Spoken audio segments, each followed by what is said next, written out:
Muhwez, Honorable Simujunganda, Mathasi Mpuga, Museveni Muhoozi, Nabanja, MTN Airtel, ne UCC tulioke tugende maaso nga bwe nabasuubiza okuba nti tujja olwaleero. Nina information nyingi njala tugiyitemu bwangu tusobole okugenda okukola ebiddako. Kati ndowooza katutandike bwe nti maze ebbanga ddene nnyo ndowooza gikunukkiriza okuweza emyaka 2 nga mbaga Bannayuganda mujje ssente ku akaunti zammwe za bbanka ne mwesulire gwe naggamba. Ne mbagamba mujje ssente ku mobile money zammwe nga mwesulire gwe naggamba. Ebigenda mu maaso mbiraba. Eno social media ne videos zitukola mmere ya lumbe n'ataaka abalya. Tubaga ebintu bingi ne bwebuzabuza nga bafuka n'aba. Njala mutagire buli mwana yenali mukyala yenna n'omwami ali mu diaspora ng'okozesa mobile money. Ng'oyina essimu yo ye Uganda kuliko ssente zo njagala omutagira gye wano. Mushiyalinge video eno etuuke ku buli muntu yenna. Mushiyalinge video etuuke ku buli muntu yenna kubanga njala muntu akole ki ategera information egena mu maaso. Kati njala sooka n'akalowoozo ka leero. Akalowoozo ka leero njala kagenda eri abazadde mwenna abazadde abakyala n'abaami agattako abaana ab'obulenzi. Muganda wange taata wange atala kutambulira okusibira y'amenvu njala kugaba banga tolina nnyo kyonna mu Kampala ng'oli mwana wakati w'emyaka 14 ku myaka 2 oba ku 25 ku 3 tewandiyita watu nakyogera ku kima Kampala sigale ka mu kaseera kano okuva November olwatandise mpaka December oba January sigale waka totambula.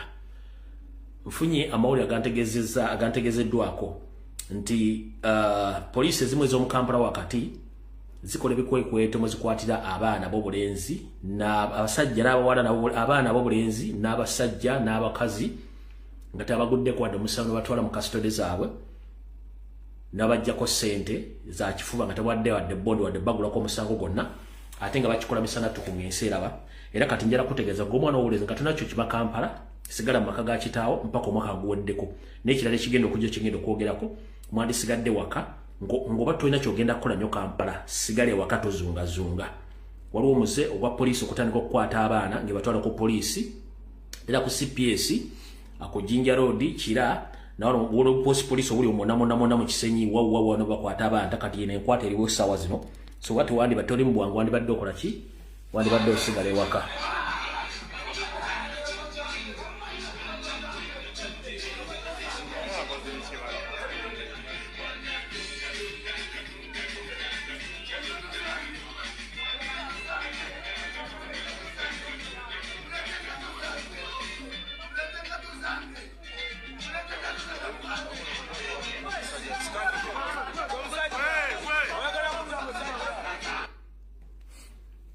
Ate naddala ng'olimu oluniganiga wesibye dreads oyambala balance bino ebyekiniganiga bye mwambala ebyo wandibadde weesonyiwa Kampala ebiseera bino olw'ensonga nti embeera si nnungi abaana balimu okukwatibwa mu ngeri emenya amateeka. Kale nga tuvuddewo njagala genda ku Kigula Luggi kya leero then tutandike program eyandeese. Mu Kigula Luggi kya leero njala kigende buli muntu yenna Munnayuganda amanye ebyobufuzi. Ebyobufuzi bye bitambulizibwako obulamu mu nsi yonna era bye bitambulirwako ensimbi ze basolozako ez'omusolo.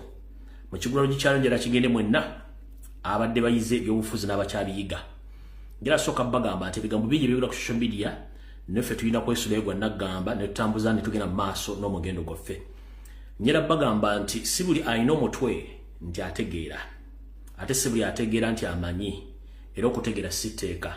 Kino lwaki nkyogedde nga nsinziira okuva omukulembeze waffe Robert Kyagulanyi Ssentamu lwe yagulawo ekitebe kya National Platform wali e Makerere Kavule.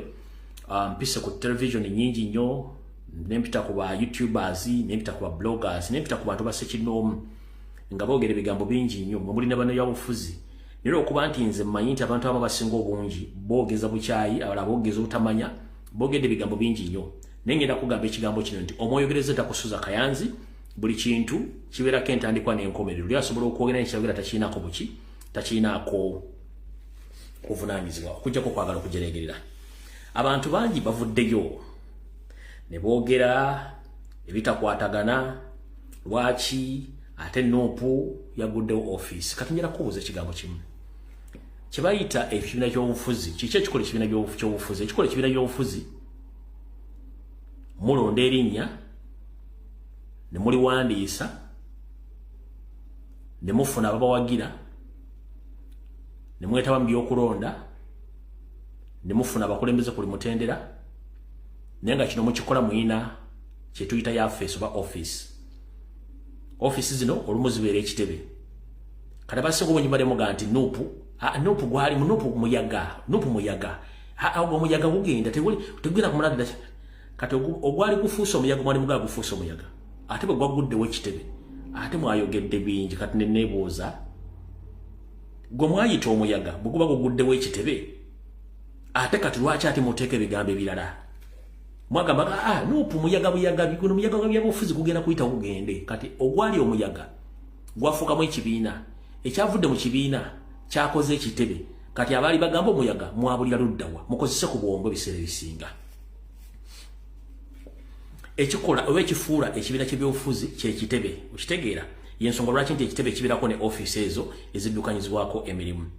Oli n'avaayo n'akugamba nti nedda struggle yandibadde etambula singa abadde agikulembera abadde afaana abantu bakulembera nga bali mu struggle yemukulevu yemukulu. Let me tell you one thing, abatamye yabufuzi era mujja sigala temayi yabufuzi.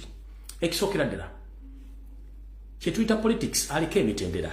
Politics aliko okuva ku LC1, LC2, LC3, LC5, eriko constituency ku member parliament, eriko ne ku president. Kati bw'ogamba nti omuntu akulembera struggle eyagala afaanire nga mu abantu ba wansi nti ate waki omugagga akulembera alumirirwa nnyo abaavu. My dear, let me tell you this. Ebyobufuzi birimu emitendera nga bwegenda okuva ku LC1 okutuuka ku member parliament. Bwe tugenda ku level y'obukulembeze, omukulembeze ng'agenda okwesimbawo ekisookera ddala olina okuba nga olina support. Ekyokubiri olina okuba nga olina ssente. Ekyokusatu olina okuba nga olina family. Ezo zimu qualities. Kati gobogamba nti oyagala omukulembeze akulembera ekibiina abe nga afaana nga bakulembera. Kati ate bwana batalina nsere mujaga nti oyo mwavu tatukulembera agenda kutubba. Bwana batalina mukazi nti oyo agenda kukulembera nenga talina mukazi. Kati mutusobera buli kimu gwangana buli kimu jja mugwira nakyo ne mugwira nakyo ne mulanga mwerabisa bwera buli sabu kimu erabisa bwera tugenda bagamba ekigambo kimu nti Katonda gwe yawadde n'ennume ezaala ebigambo mugenda bigera bigenda bakoma mwa kubanga mugezaako nnyo okussa Kyagulanyi wansi naye yabasirikidde agenda kula bye kiddako. Oli n'agamba nti teri kibiina kya byabufuzi kyali kitutte buyinza nga kitaddewo ekitebe. My friend, let me tell you this. Mumukyali ku mentality eriga nti byobufuzi bukujjako na mmundu. Yes, goyinza okuba oti bolowooza naye ensi ekyuka. Mu America oliemu amasasa meka gavuga, mu Bungereza oli amasasa meka gavuga, mu Europe mbuli amasasa meka gavuga, ne mu Africa ensi zigenda zikyusa ebyobufuzi evuga y'amasasa meka. Teri ebyobufuzi bikyukira ku kwagala kw'abantu kuba baagadde. Era ne mu Uganda tugenda kyusa obukulembeze in fact nga tewayise omusaayi nenge eri abalina plan y'okuyiwa omusaayi nawo gye bali fete tubalinako buzibu azilonga azili bakyusiza obukulembeze. Kati mwe balina ideology nti kwate mundu bokutugumbula abantu kukyusa ebyobukulembeze, that is wrong. So ngera baga nti buli muntu agumire wali olwa ensonga nti tukozesa bwongo tetukozesa amaanyi singa amaanyi ge gali galya singa embazi yewaata. Ekigulalo gye nkikomezaawo kati katandike firimu entuufu yandeese. Alright, ngenda kuba omulango gusembayo bwoba oli mu diaspora ntegeeza ng'ofulumye ebweru wa Uganda oba oli Kenya, Rwanda, Tanzania, America wa ng'olina essimu ya MTN oba ya Airtel nga eriko ssente zo eza mobile money. Tuula wano sharing a video mumpitire aba Uganda Communications Commission, mumpitire aba MTN aba Airtel Uganda. Kati kavudde kwanjula katandise bakulu ababyempuliziganya mu Uganda aba Uganda Communications Commission balamusiza constituent bulungi mubaleko gye mutuusaako engalo okuweereza banna Uganda. Nali mmanyi nti abantu bemusoma n'embeera mu office ezo mutegeerera ku level y'emu ne ebyenjigiriza bye mwasoma n'amateeka n'ebiragiro. Ne tugenza okyekkannaanya ng'abantu abasomye ate omuntu singa obusiru bwe mulowooza nti ffe tetuwasoma. Lwaki? Ulira nnyo bino manze sizanya nga sina bujulizi muwulireyo musharinge video and keep them brief and concise. Ekitongole ekirungamya ebyempuliziganya ki Uganda Communications Commission kitaddewo ennaku 6 zokka nga ye wiiki eno yokka eri bannayuganda balina kaadi z'amasimu okuba nga bazikakasizza. Singa butuuka nga 12 omwezi guno nga nnyini kaadi tagikakasizza eri kampuni y'essimu eyo yakusazibwamu. Obanga wafuna meseji era netuuka n'okuggyako okukuba amasimu agafuluma netutuuka n'okuggyako okusobola okuweereza ssente nakwe mabegawo ne ssente tubadde tuzibulookinga, ekitegeeza nti okyalina omulimu ogenda ku service center zaffe oweeyo identity card oweeyo ekinkumu bakuwandiisa ojjule bulungi olye butaala. Ekitongole kino kyagala okuteeka mu nkola ebiri mu tteeka eriyitibwa Regulation of Interception of Communications Act erya 2010. Ligamba nti buli muntu tasaanye kubeera na simu kaadi zisuuka 10 buli ku mukutu gwa byampuliziganya, era kati musango okusanga ng'okolesa layini y'omuntu eyafa nga tonaba gikyusa oba ku ripootinga nti nanyo yafa. Okakasa kaadi y'essimu kyetaagisa nnyiniyo okugenda mu kifo ekiteekeddwawo kampuni y'essimu yagimuguza ng'alina endagamuntu. I think gavumenti yantuddemu ekyo naye abantu chance bakozesa waka. Eyo sigenda gendayo. Njala tandikirawo. Emyaka giweze ebiri giyingira 3 nga mbagamba mujje ssente ku mobile money nga mutemanyi kigenda lwaki mbagamba. Nabagamba Museveni ebbanga lyonna bakulidde mbubbi bajja kubba bajja kusaanyaawo. MTN Airtel Uganda Communications Commission tumanyi nti mwaswipinze diru yewa. Mwava ne mugamba nti mutubidde n'obuwumbi bw'ensimbi eziri ku mikutu gya mobile money gy'amasimu. Naye temulina akuba nti bajja claiminga ssente ezo. Ekyo kirimu archive mwe kiri mu record.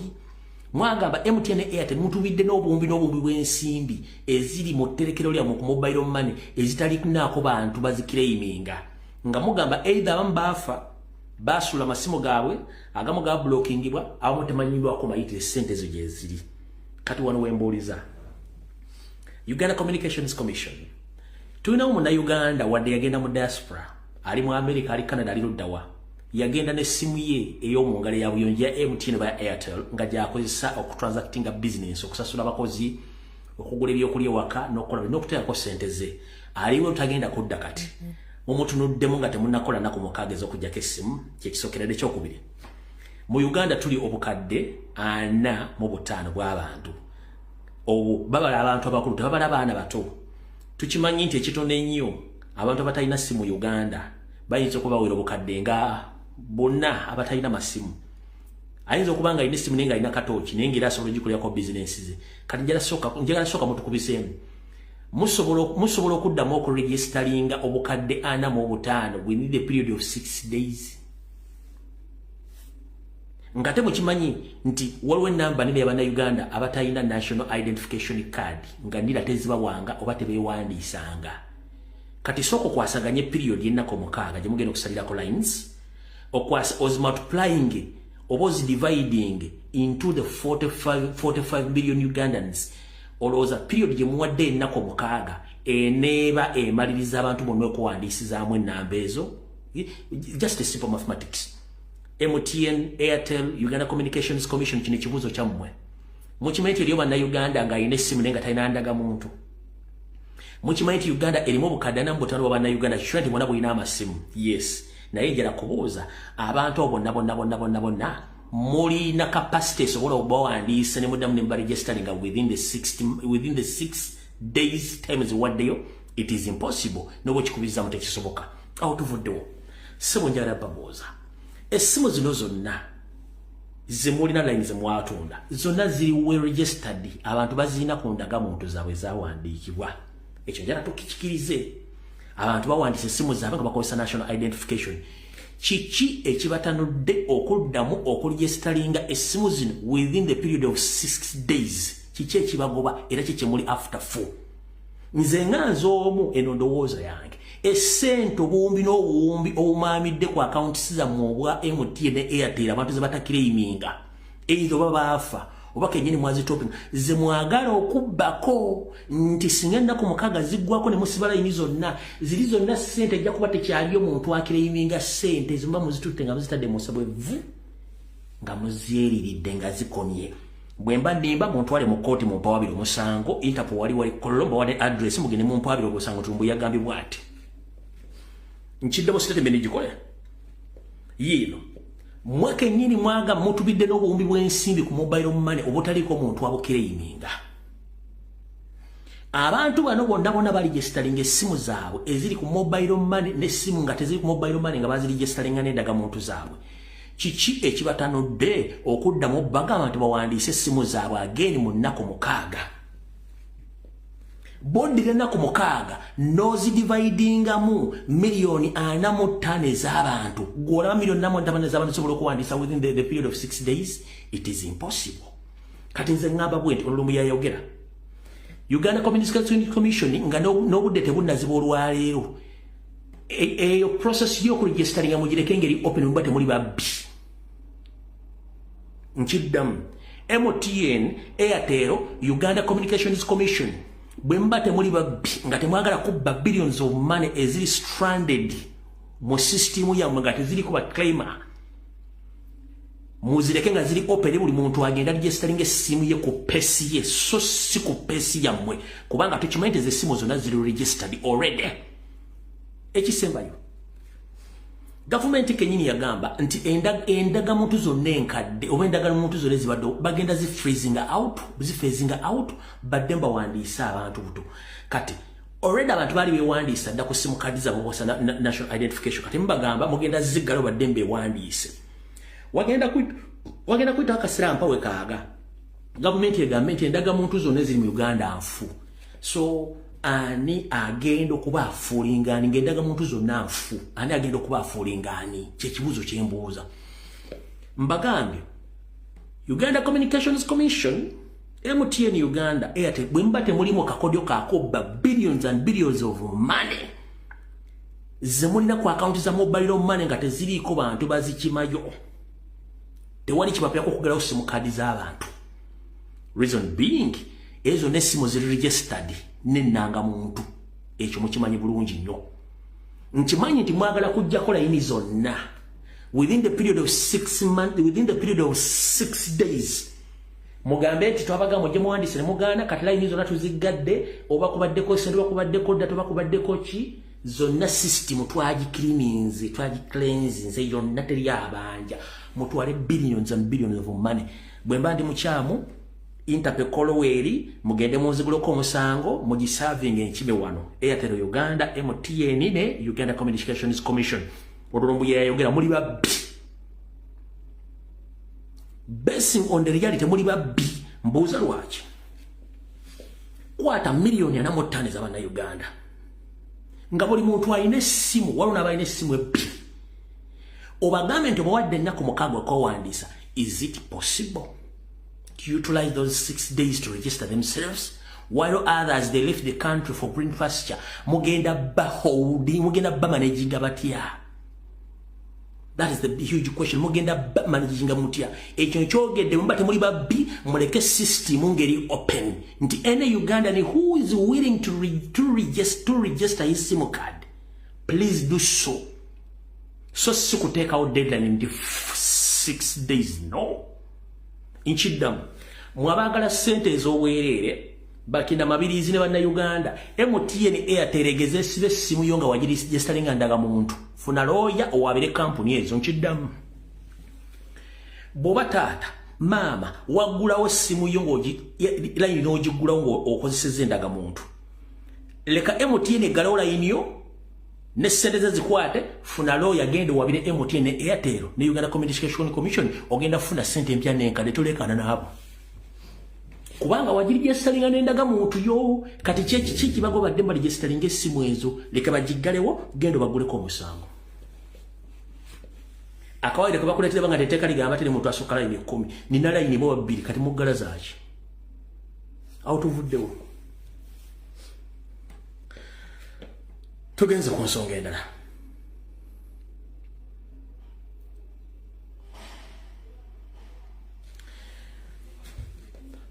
mwenna abalina obulunguta mu Uganda ze tuyita emmotoka obulunguta amagulu ana emmotoka nzize mbagamba ebigambo bino naye nga mwesuleegwa nagga manzi sifaayo mbagamba bwentyo ne mwewunza nabagamba nti government n'ebitongole byake by'okwerinda biri mu nteekateeka ya kuteeka tracking device mu motoka zammwe kati bwe nabagende bagenda teeka tracking device mu motoka batandika oba mu monitoringa n'enkikuba ne kiyiika kati kye baakoze zino number plate ze bagamba empya mwe batadde ka device kali akagendo tracking buli motoka mu Uganda mukulu Jimuhwezi ne Jero Katumba Wamala mwasoma nete mwayiga nete mwayita teriteeka mu Uganda likulagira ku tracking a private vehicle teriyo teeka mu Uganda liragira muntu kuteeka tracking device mu motoka ye emotoka ya private tracking device mwena ziteeka mu motoka ezo wannannyini gwe nga weesimidde oturekemu tracking device obe motoka za government ne motoka y'omuntu nga ya muntu yajeegulya toyina lukusa oluteeka tracking device mu motoka ya muntu. It is unconstitutional to track any individual in Uganda.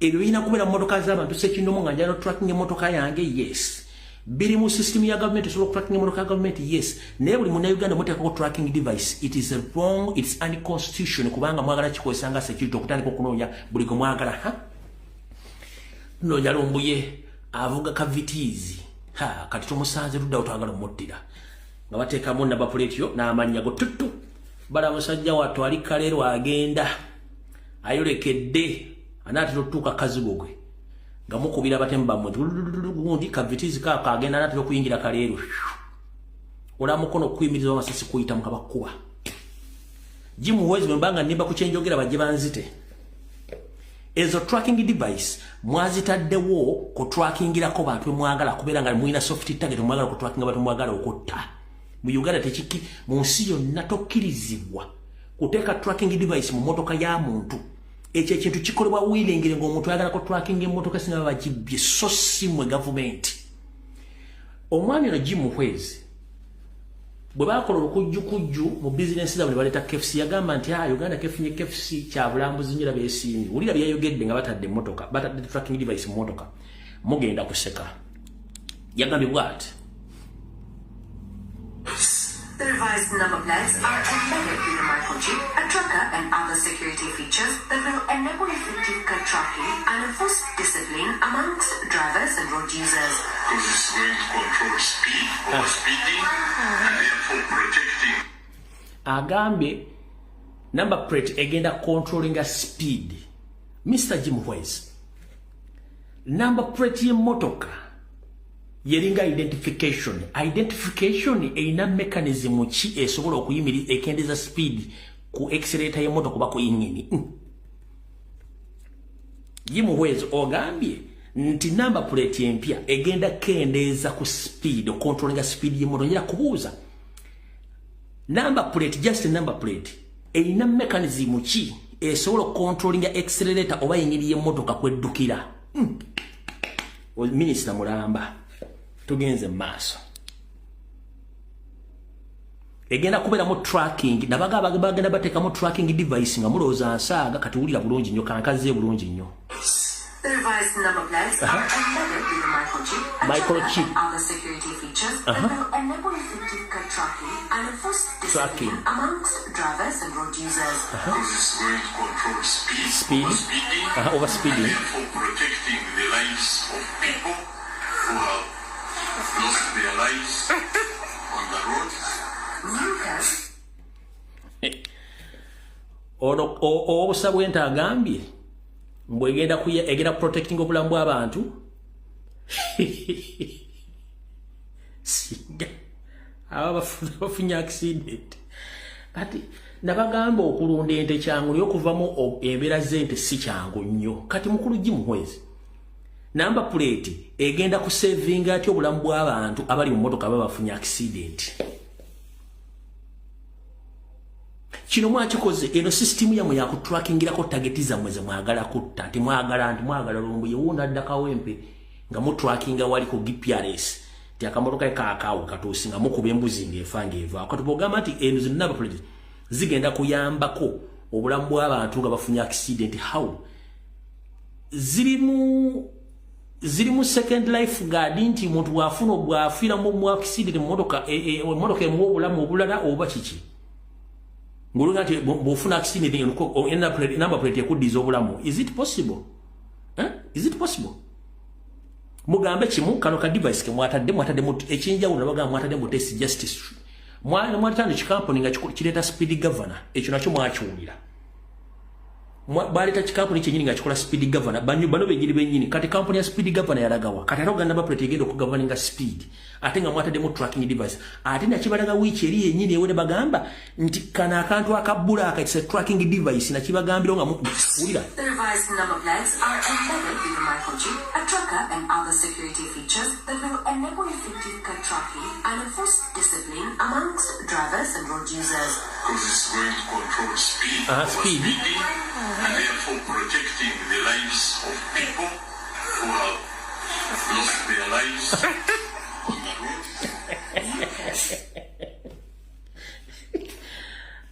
Nama plate za Uganda zigenda protecting abantu abafiridwa ku bulamu bwabwe nga bali mu accident mu motoka. Zigenda kuddamu ziba oxygen n'emitima.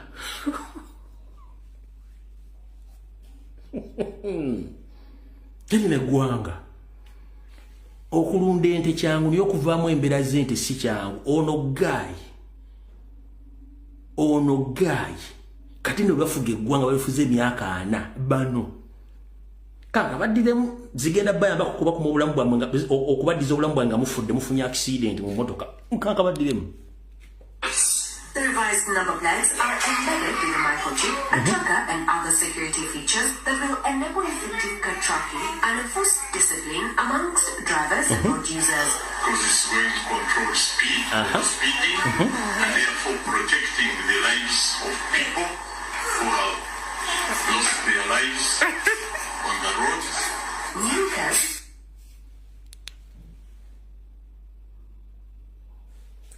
Cow mentality. Kati munnaye kugamba Uganda buli kimu kisoboka kirabika number plate zino zirimu Katonda tetumanyi kigenda kudda kaawo naye gimuhwezi ensi ekulaba tetugenda kulo tugenze ku nsonga endala mukulu kiri wakiwanuka gyebaleko kansubira nti oli bulungi n'akakiiko ka parliament akwasaganya ebyobugagga by'eggwanga kansubira nti muli bulungi twalabyeko mu kakiiko nga muzzaawo mwekalakasi ne bagamba ati naye abadde ayagala kusumulula ngumi n'abantu abalala naye nsize mbasomesa butya Museveni wa planning otwala eggwanga lino n'abafeera balirimu nsize mbasomesa ebigambo bingi nnyo naye nabasomesa ku kigambo nti Museveni ne gavumenti n'ababbi baagala tandika ku monopolizinga business zonna ozijja mu bannayuganda zidde mu bbunga bo be bannanyini business ekigambo kye bayita monopoly mbadde zze nkibasomesa naye kankibaddiremu olwaliro ekigambo kye bayita monopoly kya luzungu mu Luganda wenkikuteera mu Luganda olumpimpi olw'okumpi kitegeeza okubanga omuntu omu yalina obuyinza ku kintu kyonna katugambe nti gw'osuubula amanda ga radio mu Uganda wonna nga teri muntu yenna akkizibwa kuyingiza amanda ga radio mu Uganda nga gwe wekka ku buli booda oba ku kisaawe ky'ennyonyi oba wuwa nti gw'oyingiza amanda kyekitibwa nti omuntu afuna obwannannyini ku buli product yonna gy'anti nze nnyingiza ekintu kino kye tuyita obwannannyini nga yalinako olukusa okusuubula ekintu ekyo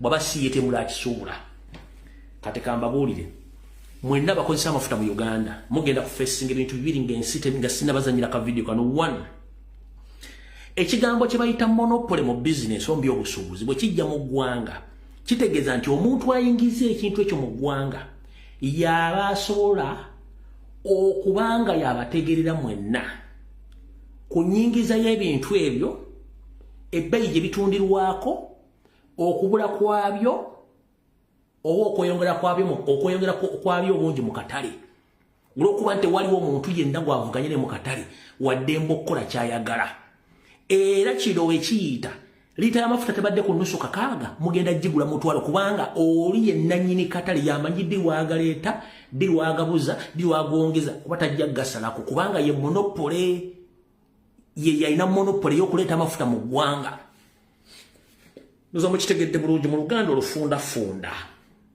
nga tewali muntu yenakkirizibwa kuleeta ayo mafuta mu Uganda. Katwale tuli awo. Omukulu Kiriwa Kiwanuka n'ayingira Parliament n'agamba nti ye nga gavumenti bakkiriziganyizza bawadde kampuni egi bagiyita Vito okubanga yegenda okubanga yereeta amafuta mu Uganda yokka. Teri kampuni ndala. Wulira.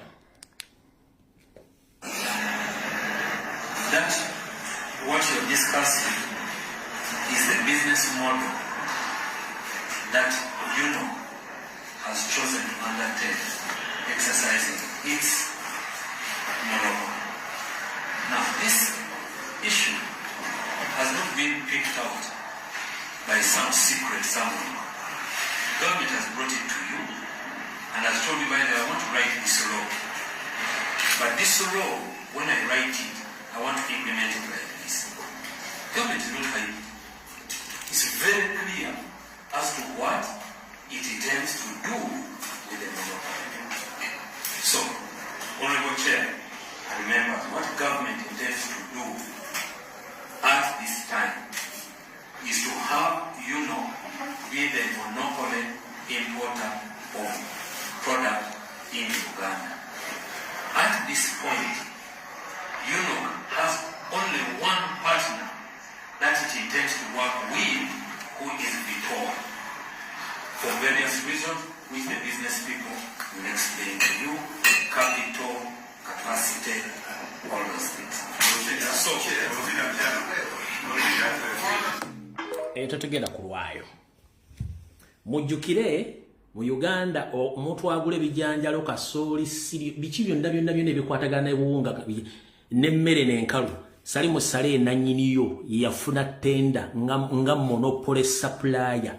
Kati Kiriwa Kiwanuka ne First Family batutte business y'okuyingiza amafuta mu ggwanga.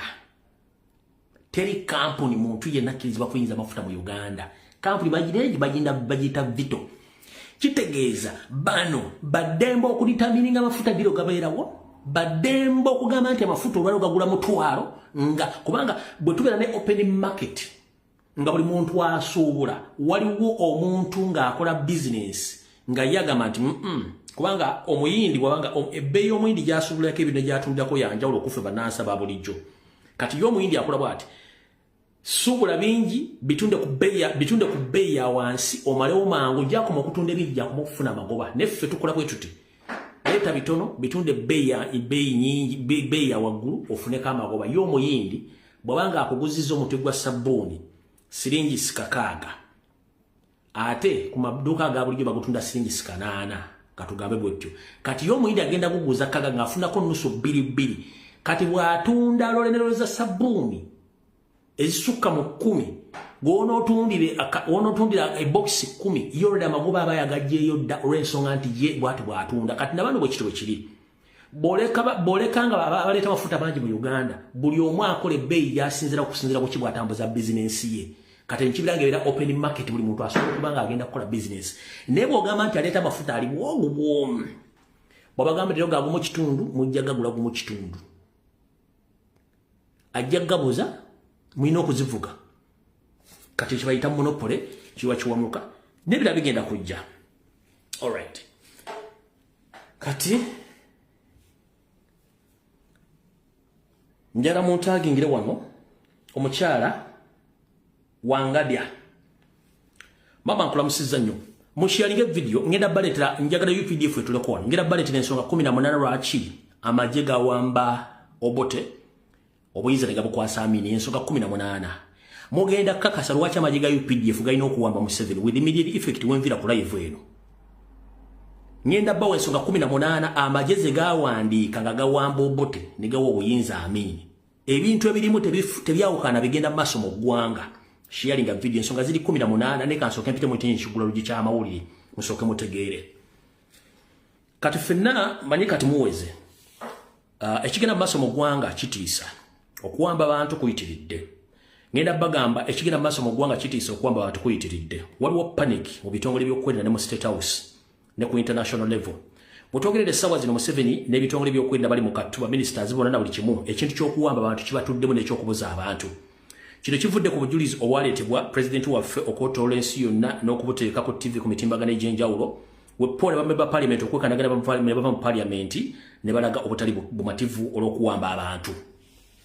Kino kireetedde Museveni okuteeka ssente nnyingi nnyo mu diversion ne stunt ezikolebwa ku social media era mbabuulira kyonna ekigenda mu maaso ku social media kyonna kigeza kutujja ku bantu baffe.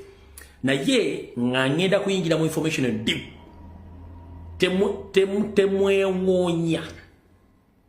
temwewuunya nga Musafiri Nabbanja tazuukusa olumu buliribwo olumu temwewuunya nga Musafiri Nabbanja olumu tazuuku babenze bagula breaking news Nabbanja ayiseemu nkiddamu temwewuunya ati Musafiri Nabbanja omwezi okira mu buliri nga tazuukuse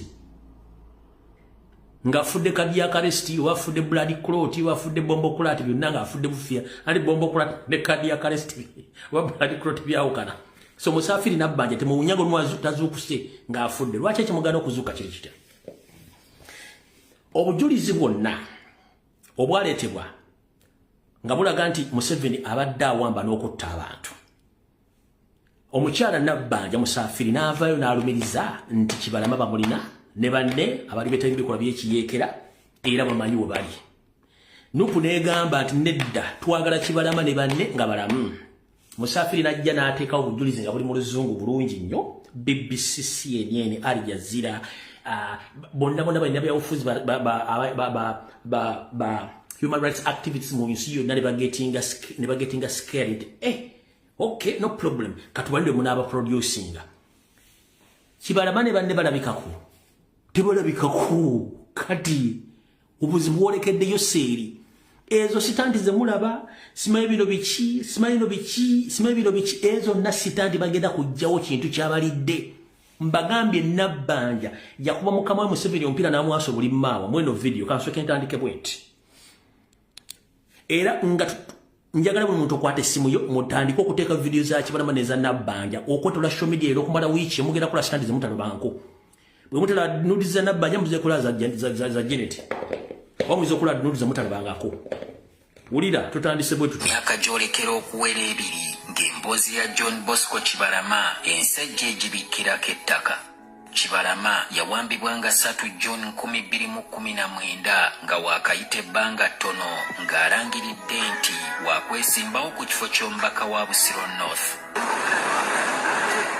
Bwe twasembayo okutuuka ku kyalo Bukondo gy'azaalwa ebigambo ebyali byogerwa ku kubulawo kwe bingi byali biwuniikiriza. Wakati mu kubeera nga anyinyitidde okubeera mu bantu n'atandika okufuna amasimu agamutiisatiisa nga bamugamba ave mu byobufuzi. Najja n'angamba akubidde essimu simutegedde naye baŋŋambye siddamu kujja mu Busiro North. Nsisinkanye mukyala wa Kibalama Masina Tukunda okutegeera ekigenda mu maaso. Obulamu bw'essi bwe buli awo bweyagaza olw'ensonga yaliko abaana naye nga ne ssente zennyini ezimuweerera tetuziina. Natukunda agamba nti ne poliisi gye baalinamu essuubi okunoonya kabiyitewe nayo gye byaggwera ng'eringa ebijjeemu enta. Tewali kye baatudde. Kati Nabbanja wanaakuba Museveni oli mwana abwasa. International community banja Museveni abantu babanja abantu ulira Nabbanja kyeyogera. Kibalama John Bosco abducted on 3rd of June 2019 from Kanyanya Gayaza Road. Now how do you trace for Kibalama? But we are fortunate that Kibalama was traced. He was arrested recently in October in a place called Kakiri. And he's one of those that killed, is claimed to have killed police officers in Chiboga, Wakiso, and other places. So there are those who have even declared and accepted that they have been, they are attached to the other rebel group. Coalition for Change. Remember? So such people really cannot be arrested like you are chasing a chicken thief. There are those that you have to use. When they are shot, they try to resist or not. Some of them have been shooting police officers and you are aware. Are you not a Ugandan? Kale obujulizi obwo bwe bulese sitanti zonna ez'empitambi zino ez'okwekoona ezabi kibi nenda zigenda kujja mulabeko n'akazi essaawe musimani bamukwadde ku kisaba datambuza simanyi cosmetics atakkirizibwa ezo nasita nenda zigenda kujja kati eno video Musafiri nze kuwa magezi eno video tosobola jijja ku internet tosobola jijja mu archive bwe bujulizi obusuza Museveni nga atudde kati kyalina okukola kujja Musafiri butamuleta mu kkooti kuba bujulizi kwa uli Kibala Magye yalaga Musafiri bambi gende wa Dr. Paulo Simogera okusigwa kwa balwadde ng'obudde bukyali okusinzira ku sources zange genda oyinza olumu butazuuka nze nkubuulidde lwa video kati muve mu diversion tubanje abantu baffe bonna abatwalibwa abawambibwa si Kibalama yekka abantu bangi nnyo n'abatamanyiiko abayitako abatamanyiiko mayitire abatamanyiiko gye baziikibwa abatali makomera abali makomera abali mu kuwa mmere eteekibwamu obutwa ne bavaayo nga balwadde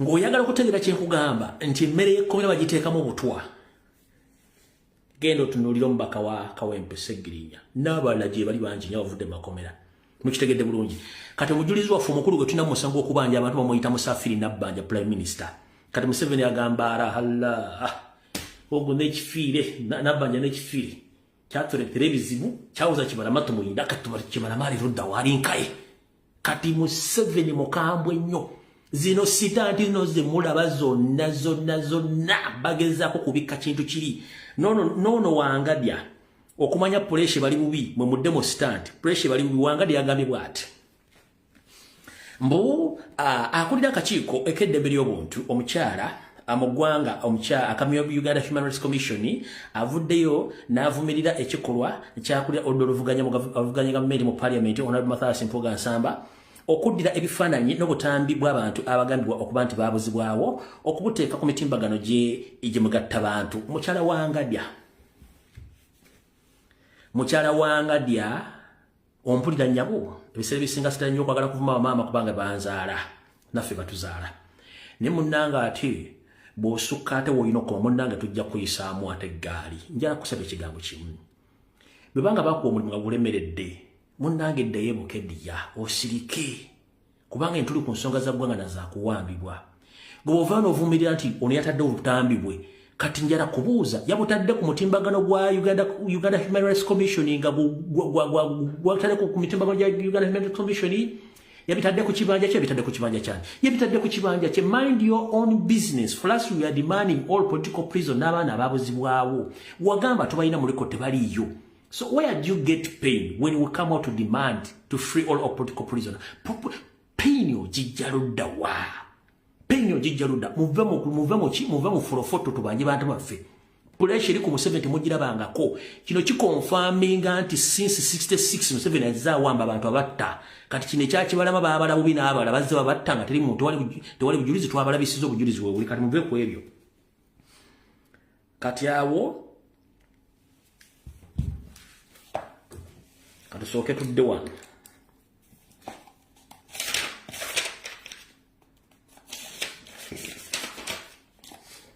kati ate mwenfunyemu obuzibu bwa wano Kansulanti Mathias Mpuuga Nsamba otuuse Ssemujju Nganda Jim Muhwezi David Muhoozi Oboth on a state minister for security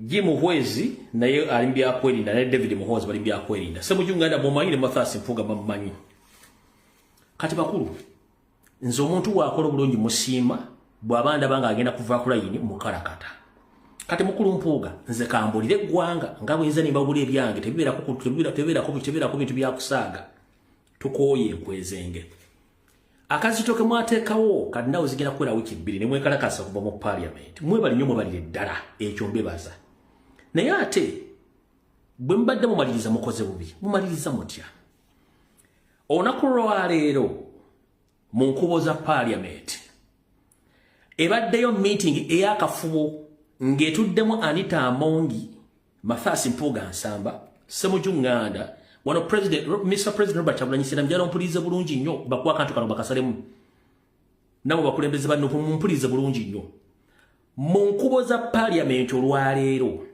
ebaddeyo akafuba katekirizibwamu bantu bangi okujjako drone zange mukafubo ka parliament kana akatudde kabaddemu Anita Amongi Mpuga Mathias Ssemuju Nganda Jimu Muhwezi David Muhoozi Oboth ne batuula nga bateesa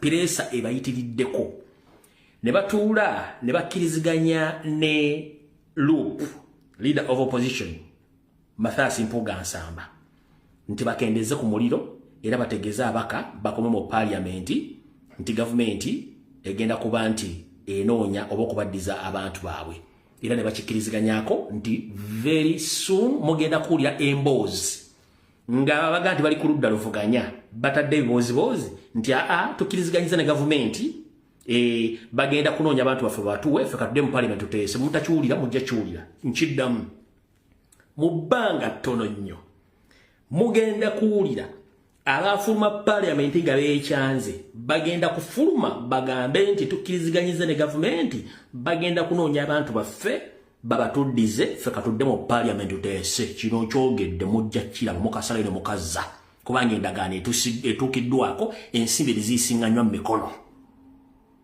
bino lumbuyenze mbyogera bawulira nkuwayiriza genda oziguleko omusango bibaddemu Anita Amongi Ssemuju Nganda Jimu Muhwezi David Muhoozi ne State Minister for Security Oboth mu parliament ya leero babadde mu kafubo ne boogera ensonga zino ebyo nze mbyogedde mu bbanga ttono nyo mugenda tandika okulira gabozibozi tugenda kudde parliament tukisikiganyiza ne government bagenda kunoonya abantu baffe batuddize ekyo kintu kubanga ssente zaayise dda mu mikono kino nkyogedde sikizaayo mugenda balabanga bazibwe nti mbagamba ne muganda musajja abalimba kino kibagambye mugenda kirabako awo nvudde kuba tuli ku speed njala baletera ensonga ziri 15 18 ezagisaako Obote tugenze maaso kati mwenna abalina mobile number oba sim cards oliwadde mbogendo kuddamu gye registeringa ng'obudde bukyali kunakoze bakuwadde kikakatako kugwe ne babuulidde ekizibu ekiri mu kuregisteringa card zino baagala kubba ssente billions and billions of money naye MTN Airtel mukole gwe mukola naye ensi ebalaba tugenze mu maaso olw'ennaku z'omwezi 8 nagenze ku akawunti yange ne nteekako post B nga kuliko security alert ya UK ne ya USA nga balabula bannansi baayo n'Abannayuganda nti waliwo obutujju bugenda okujja obwa ICS yes babwalatinze kubanga balina more advanced spy networks but let me tell you this eyo CICs oba Al-Shabaab nedda Muhoozi project yagenda okukola ebikolwa bino eby'obutujju nabagamba November up to December mwegendereze waliwo ebikolwa eby'obutujju bigenda okujja ono Muhoozi project yabirimu si wali muntu muli ICC simanya Al-Shabaab simanya ani ebifo bagenda okukuba njabbi bagamba bamaze okukuba nenga within Kampala ate nga byabuvunaanyizibwa bibagenda okukuba kino nabatadde post nabagamba this post these tell or these alerts are sponsored by Muhoozi project mwakitegedde Muhoozi wonna wooli go and eat your mother something kubanga mumulowooza nti ensi ina kubeera mu violence mu kubeera mu buyinza Muhoozi go and eat your mother something as in your father's voice kweno tera gye mwataddeyo ne muteesatiisa abantu muli firi okubominga ensi mugibominge muli firi okubominga ensi ng'emwagala mugibominge tetwagala kumanya mugibominge naye nga nkiddamu ebyo n'ebikolo bijjo by'obutujju byonna bya Muhoozi project kubanga nkimanyi bulungi nnyo details jazibwa kati saagala babuusa ne details ngera mujja kijjayo kino mujja kitegeera nti omusajja akyogedde mumukole kye mwagala ffe tetulina buzibu tutwagala buli kimu kikola awo tuvuddewo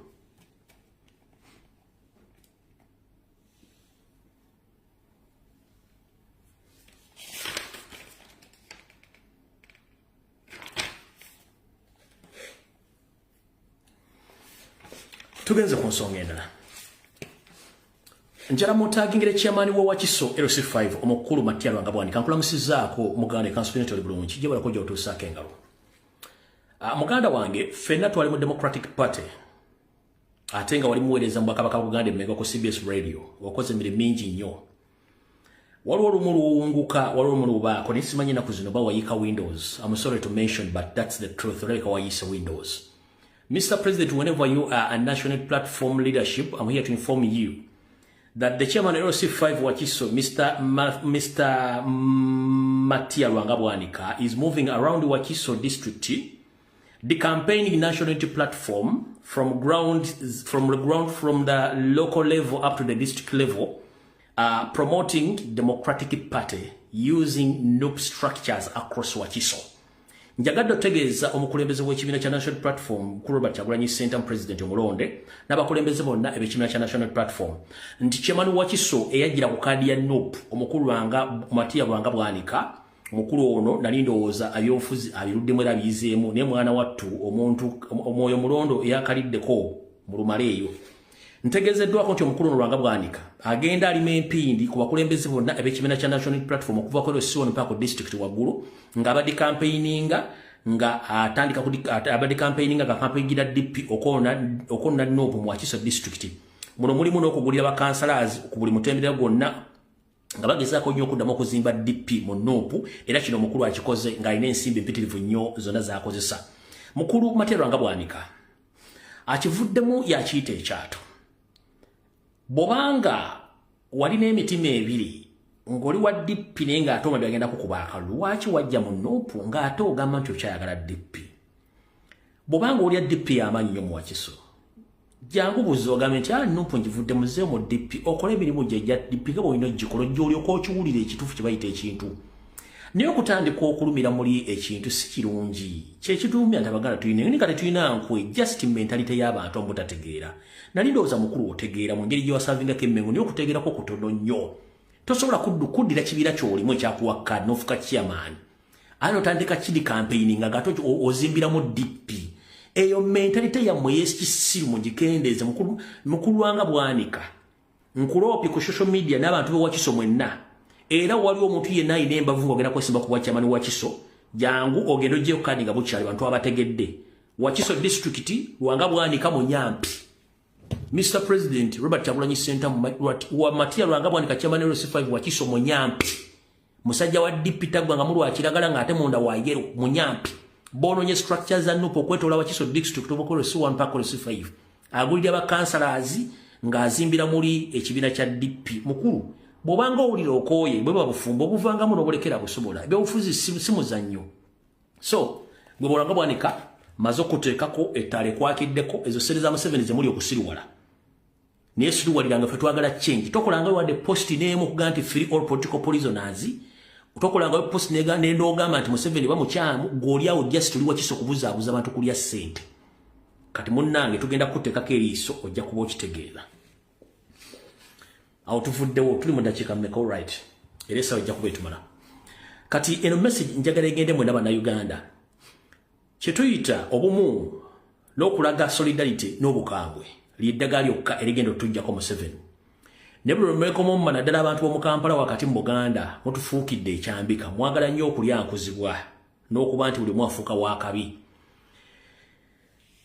Ekiwende kitali mu kulembeze tekituuka gye kiraga. Agali awamu ge gali ennyama. Wetwogerera essaawa zino abantu b'omumambuka bamaze okwegobako abalongo nga n'abadde basigadde babatwala tekalinnya nga n'ebisolo babikwata ne babyokya olw'ensonga nti baakooya. Ku lunaku olwokubiri ng'ennaku z'omwezi zabadde 7 wiiki eno yennyini abasajja abadde beesigagalizza okusigala mu mambuka ga Uganda abasajja b'omu Northern bakutteko Abanyarwanda 10 abeeyita abalaalo 10 bwe babakutte ne babakola search bagenza obbazuula nga balina passport z'e Rwanda balina ndagamuntu za Uganda nga balina ndagamuntu z'e Rwanda kyetulina nti balina dual citizenship. Can you imagine that? Nchiddamu mu Northern Uganda ku lwokubiri ku balala abadde beesigalizza eyo mu Northern Uganda abatuuze baakoze ekikweko ne bakwatako 10 ne mu kubaaza babasanze ne passport z'e Rwanda endagamuntu za Uganda ne babasanga n'endagamuntu z'e Rwanda. Mu kubakazaakaza nnyo bagambye nti ffe kikola kuba gavumenti ya Uganda Rwanda zikolagana okutambuza Abanyarwanda okwetoola East ne Central Africa. Mbadde nzija kibagamba naye nga temuwulira.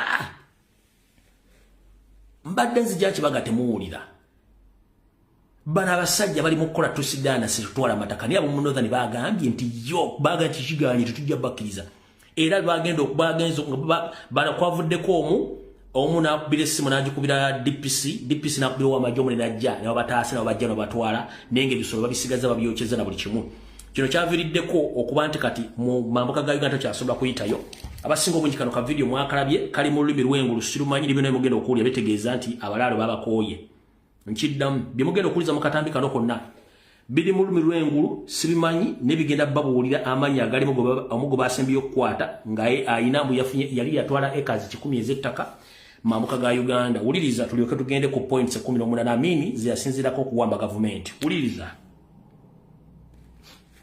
Gunga laume lea mulke tiri ni ubiru katu kana leri dog na mena masale town council kana meo tedera pimpi makaru tutumia deo ko biru muki kimping me achi sub county na masale sub county medo kire na masale town council me biru gini dore pi gato kum lara me lobo ame do ko tu gre choki yakina lango kar cheke roko kene me Buganda alo bere kiri warga mano me apili da me ayotran company advocate so cho kun trala bor won ko ma chel mano me bungseli na masale sub county choki I warga man munutia luongo won koma chiel ma biro berati chohere ma berati amelo ya mano luongo me biro berati na masara town council me kwanyo lobo aramo ekas ame karmi chielo ko me miyo bot clan dere ya mutia luongo ni mano Juliet Kato Shabe Hina luongo chung sam ati na masare town council market area ia wang bilo balango amenam tiamito bino mayo I warga man Juliet Kato Shabe tiame opio lobo ali el papere na fotali kawechi amen ko ni binu bedo ni area mena masale kan mo kama ukaro pira deho ko angech Juliet Kato Shabe ni be bota pilida merdang unutia me ni mano mi nyute wang lobo man na me karo ekas mi chielo ko ni e ka dong twero mere no te keto beri wiem e kara me si wan ka chekere tera mena masale town council no report man gino binu daho gina ger me chelte otolwak te binu gini kare te binu gini dore megato time anyar man amegino tero kere ni lo baroma ekazmia chela tie bere no na masale petia garachel me unani kambo we binu ko ben mairo ni to dokino kitumia kelo ko pa me gero lwen ya kinaro do gina wati ko timo ni mitigamente do nyo me yonami ni yoni lengra do we lobo yonam ekal lengi da we lobo yonam ne da binu we lobo tum ame peti kinoro ame ni ana ngolo binu ma lobo tum ekal do ame lengi ti enda binu wila bo lenga ti kanchon ame nu dano bero kan dano tikiri kwae dano tikiro tino mere yeta ni dano ni do wo kwene dano ko kiri kwae ni kwene gina do romo ti mere ni dano to pilo mere do la tu ni tunji jo pa to yot na ni unani ni lwenjo romo ere do gamente ne do nyuko ye ame pupuri to kape ame yo lwenje kina do da ja here na we nwenga ti lo ha ringo do bugi e ko na ti tungi do mi me dog lo ha Poteder maga menu yigi wang meche liu binu bera getral kana mo chahu gini dore gim dore mano binu doha liet meche tung chawa bichel me di cheng kana meo tedera yigi wang meche binu doha geri koma dira chel ikoma dira chel man umari na meo bera lulia chel la me ginu chim wani mano entia me nu tia dwalogi me kubu dog bera chaden dako mano luni Juliet Kato Shabe Otedera yiki wang ubinu wote wang opasho merko ducho tene kule yimere kiri winyi meda unko kana me oteda opotunga toterem oteda wang ebisigadde ebyenyiri byayogedde nga bagoba abalabe sibimanyi n'ebyalo mu lulango mubitegedde bulungi ne video wedde etandika nzo bogere ku kigambo Buganda ndoza abaganda bafala bagende e Buganda gye babafulidde ebifo fene waffe tubagobye ndoza motoka bazivuga bazitwala ku speed n'ente zaabwe zasigadde bazokyeza mu kyomo Namba bwali bazimbe mu komofule bokona bagocha nengo no Juliet Kasembu semanya na acres Juliet Kasuse omunyarwanda passport ya Rwanda ndaga muntu yarwa wama big up brother mwe mudde mu kwepicha baganda munyo wala jino kwepicha bajja basalamu bibumba n'amataka bagatwala mujja kubulwa ko ne musula omusajja era passport ye Rwanda endaga muntu ye Rwanda eza Uganda bazina zikosa kola fujjo kyokka muwoza musima bana bagenda batwa bano babagobye babatocha sobola kuzze mu Nyarwanda mu Northern Uganda mu muri mu kwepicha temuva ku live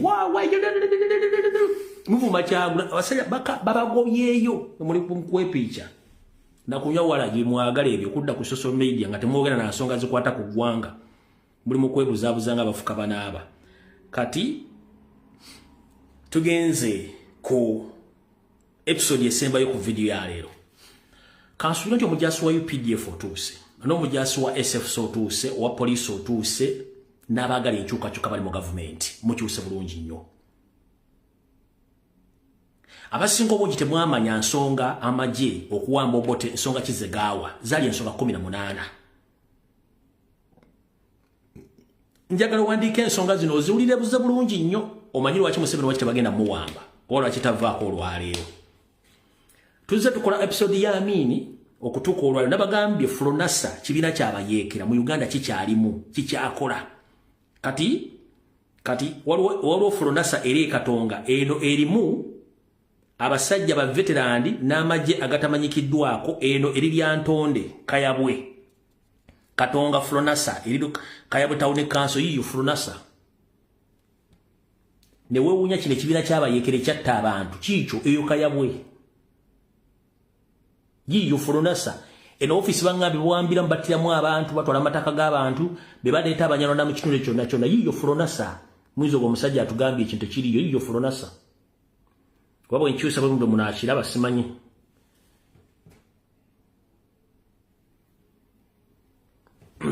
Kenda munakira bulungi nnyo. Flonasa yiyo gye kiri nakati bateekawo branch yiyo. Bino byonna biri unregistered biri tebimanyiddwa nga Museveni abimanyi bulungi nnyo bikola emirimu. Kyo kiri Kayabwe. Kambalage ekirala. Kiranya akapande ka Uganda Matters. Kayabwe Town Council kikyo Flonasa. Kikyo. Kyonna nega Museveni akimanyi emirimu gye kikola bano bali mu kutta bantu. Era nga kirimu ekyakolanga kikyo kiri Kayabwe. Flonasa ekyabayeekera. Newe kirimu operation kikola. Kati tugenda ku nsonga 18 lwaki amagye gawamba Lindako. Lwaki amagye agali Obote gawamba mukama waago negasako Idi Amin Dada kanswedi mukuto papala kala mulize ensonga zino. Ensonga gye njogerako ng'ogimanyi genda maaso mu ggwanga kubira muganda wa UPDF mugambe basi tukiba wambe Museveni. Buli nsonga gye mmenyako nga abasirikale b'Obote bagimenya okukwata okujjako Amin. Kubira muganda wa UPDF oba Munyankole oba Mucholi oba Musoga oba Mulango oba Mukusabiri omuki bakwate Museveni bamujje mu nsi Uganda bamutwale. Tutandise butite. Bagita the Amin 8 program of 1971. Tutandise. The statement to the nation by the Uganda Army. Nti ekiwandiiko eri eggwanga nga kikoleddwa amagye g'eggwanga mu 1970 agali amagye g'Obote. It is hereby notified for the general information that the text of the statement made to the nation by the Uganda Army on 25th day of January 1971 is as follows. Bakugambye nti ekiwandiiko kino ekyawandiikibwa nga kifulumiddemu ebigambo bino wammanga ebyayogerwa eri bannayuganda amagye ga Uganda ng'ennaku z'omwezi 25 omwezi ogw'olubereberye 1971 bigenda bwe biti bye basinzirako okukola okuwamba gavumenti y'Obote baseeko omugenzi Idi Amin Dada. Tutandise. It has been necessary to take action to save the bad situation from getting worse. Kino bakikozeeko okutangira embeera okuva embwa weyotera okutuuka we bookera kasooli bagonja era kwe kukwata ebikolwa tusobole okubanga tugezaako kutangira embeera obutasukka bwa mulamuzi. Era bye tusazeewo bye bino wansi bye tusinziddeko okuwamba Obote tusevenge bannayuganda abadde batidde nnyo n'okubeera nga si basanyufu mu ggwanga lyabwe Uganda. Wuliriza bulungi nnyo ensonga esooka. The unwarranted detention without trial for a long period of time, large number of people, many of whom are totally innocent of any charges.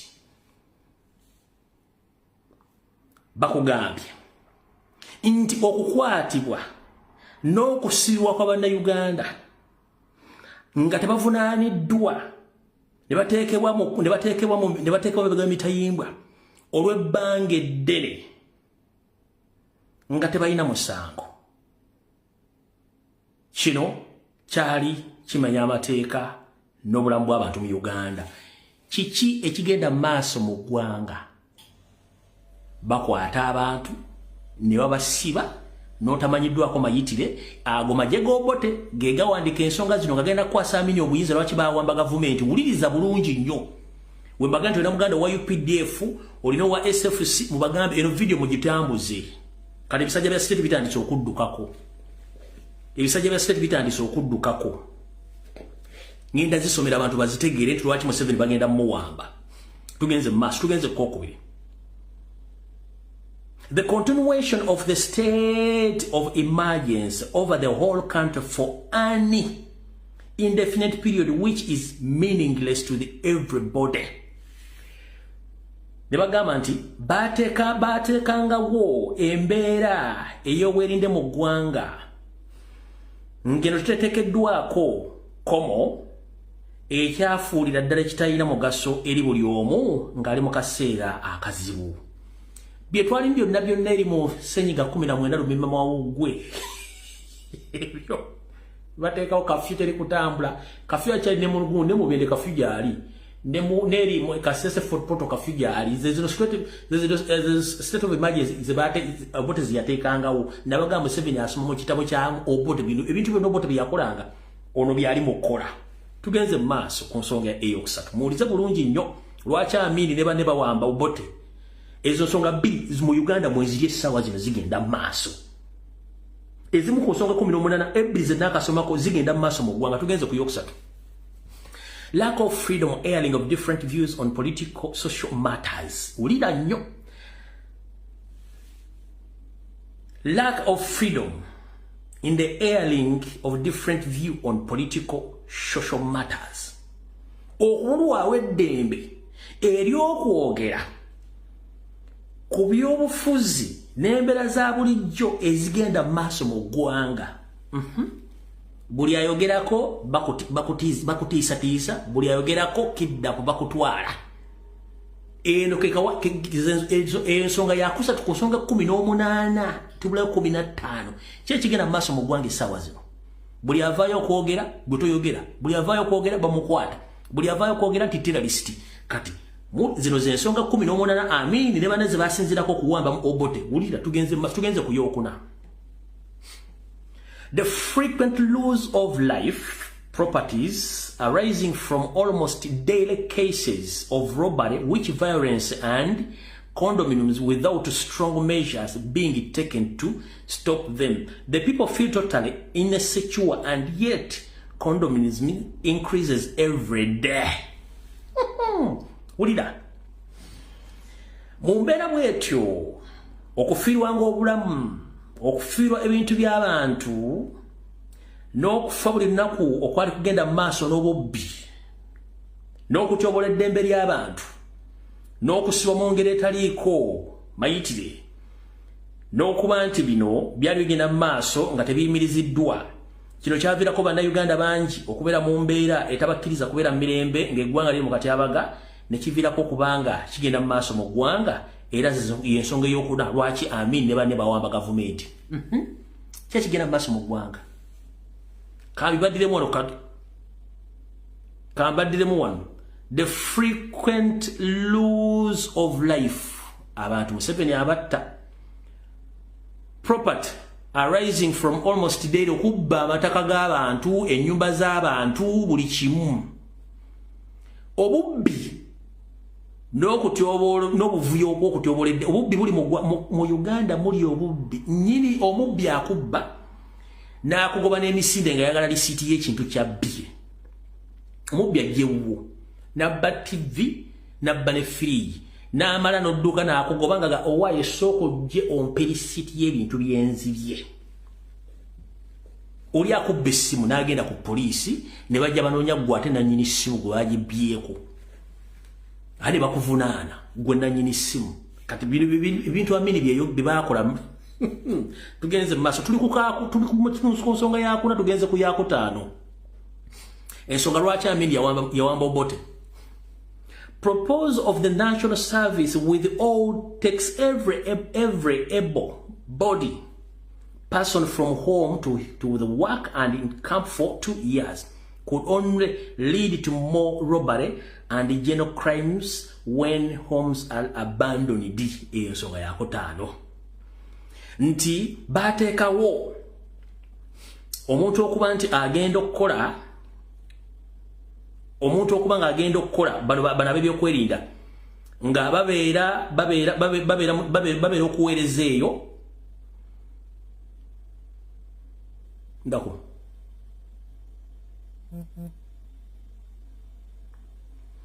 nga babeera eyo nga tebazzeeko mu maka gaabwe oba kubeera mu kampu okumala emyaka 2. Kino kyaleetera obubbi okweyongera n'obumenyi mu mateeka okweyongera mu maka g'abantu n'amaka gaabo abaagalekawo okugenda muri obusibe obw'ekimpatiira obwateekesebwawo gavumenti y'Obote. Tugenze mu maaso ku nsonga namba 6. Widespread corruption in high places, especially amongst ministers, top civil servants, has left the people with very little confidence, if any, in government. Most ministers own fleets of car or buses, many big houses, sometimes even aeroplanes. What the fuck is going on here? Byonna wabyogedde bigenda maaso mu ggwanga lya Uganda. Kaka basomere mu Luganda.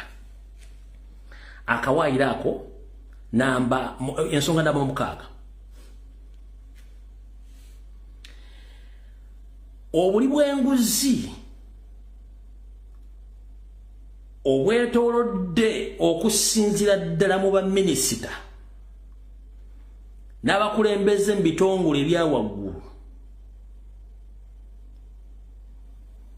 ne kireka nga kibajjemu obwesige mu bannayuganda nga kino kiviiriddeko abakungu ba gavumenti baminisita okuba nti balina emmotoka ezitunula ng'abantu, balina zibbaasi zino zikabandole oba bbaasi zino eza bulijjo zino zi shift coaches, balina amayumba amanene, abamu balina n'ennyonyi mwe batambulira. Kiki ekiriwo olwaleero? Ezo nsonga ziri 18 twakasomako ensonga 6. Lwaki amagye gawamba Obote buyinza gabuwaamiiri? Kiki ekigenda mu maaso mu Uganda? Tugenze ku nsonga namba 7. The failure by the political authorities to organize any election for the last 80 years, whereby people feel will could be expressed to, should be noted that last election within the ruling party were dominated by the big followers with lots of money which they used to bribe their way into winning the elections. This bribery, together with the threats against the people, the entire verified the results of the so-called election, proposed the new method of election requiring a candidate to stand in for constituencies will only favor the rich and well known. Bibigenda maaso mu ggwanga mu kalulu ka Uganda. Okulonda kwaffe kwa kiyayi kwa kifu. Essaawa zino buli muntu ali mu gavumenti ali mu kubba ssente ziteeka mu nsawo ye kugenda ku kyalo kutandika gaba sabbuuni, sukaali, bibiriiti, nkumbi, ambulensi, ngatto, biki byonna kubanga kati naye nga bakimanyi bulungi nnyo nti kino kimenya mateeka. Era nga ne gavumenti emanyi bani abagenda okuyita mu kye kigenda maaso olwaleero. Zino ensonga teri TV erezi basomedde kebere radio kabere muna byabufuzi ensonga 18 lwaki media wamba gavumenti. Si bye biri mu gavumenti ya Museveni. Tugenze ku nsonga ey'omunaana. Economic policies have left many people unemployed and even more insure and lacking in the basic needs of life like food, clothing, medicine and shelter. Bagambye embeera y'ebyenfuna embi yaleka bangi bannayuganda nga tebalina mirimu, ng'era tebamanyi kikiddako. era nga n'ebintu bya bulijjo mu bulamu obwa bulijjo byetaaga nga kizibu nnyo bifuna. Gamba ng'emmere, engoye, eddagala, nawa okweyeka oluba. Kiki ekigenda mu maaso mu ggwanga bantu bange? Si bye bigenda mu maaso? Byawukanamu ne bibi baakola? Tugenze ku nsonga ey'omwenda. High taxes have left the common man of this country poorer than ever before. Here are some of the taxes which the common man has to bear with. Bakugambye nti okubijikibwa kw'emisolo emingi eri omuntu wa bulijjo okwetoola eggwanga lyonna, kino kyaviirako buli munnansi okusigala nga mwavu mponga byoya nga bwe kitaali gye bwavaako. Ne bagamba wano gy'emisolo egimu egyateekebwa ku muntu wa bulijjo gy'ataasobola kuba nti asobola okutambula nagyo mu bulamu obwa bulijjo ku nfuna ye. Emisolo gye giriwa? Kwe kwali development tax, ndoza gwe musolo gw'enkulaakulana. Graduated tax, gwe musolo gwe batteekanga ku mutwe. Omugenzi Paulo Kafero gwe yayimbako mu luyimba lwa Bulandina Ndibakoowa, nga oba n'omugenzi bali yaguyimbako nti ng'atannawa musolo ng'olabye ennaku. Wano omugenzi Kafero yakugamba nti omukyala yenna olina okusooka kuddaabiriza nsawo ya bbaawo, anti bw'otagiddaabiriza olumuzinzo esindu zinza okugwa eziwa omusolo, ate n'omukima kugomboola ng'essente eza Kaisaali yazisudde. Osooka kuddaabiriza bbaawe n'olaba empale ze zonna baziri bulungi ntunge, kubanga asobola oteekamu obumale bugwa. Amusoda bamusanga mukuba mugambo waayo gw'omutogulwa kwata mu nsawo ng'ensawo zaabwe tuli ensimbi zaagudde. Njagadde bajjukizamu buyimba bubiri obwo. Mayi guno omutwe si mwagwa kuleeta bintu bina bino birikoli nga nozza n'obwa reference bano bwa byokujju ebyokulabirako. Si kyangu nnyo, si buli omuntu asobola okukikola. Tugenze ku sales tax, social security fund tax. Kati gy'emisolo giringa erina gye baali bataddewo. The big man always escaped taxes or posed them on the common man. Bagambye nti emisolo emingi gye babigika abantu ba wansi kwetoola eggwanga lyonna bafuula baava mponga byoya nga bwe tekyali gye bwavaako katono. Kino kyaviirako omuntu wa bulijjo okuba nti emisolo gino gye bamuteekako yetasobola gigumiikiriza. Kuli omusolo gwa development tax, graduate tax, sales tax, ne social security fund tax ogwa NSSF. Ne bagenda mu maaso bagamba the big men always escaped those taxes or passed them on the common man. Bakugambye babinyonkodo abifeekera batonye mooli abakolanga mu gavumenti n'abali benkanamu beepenanga emisolo gino ne gikomekkereza nga bagisindikiriza ku muntu wa bulijjo nga Kagwereke ne William Asiimwe oba ne mukulu eyeekolera n'abalala bonna Abamasaba Faustin nga balina okusasula emisolo gino, so nga ate munnange bano abali mu gavumenti bagisindikiza nga tebagisasudde. Kiki ekigenda mu maaso mu ggwanga? Kiki exactly ekiriwo? Kati ng'owulira olyajja n'engala bijja tukyagenda mu maaso ensonga tezinaggwayo. Eyo tuli ku yakumeka, tubadde ku yamwenda, tugenze ku ye-10.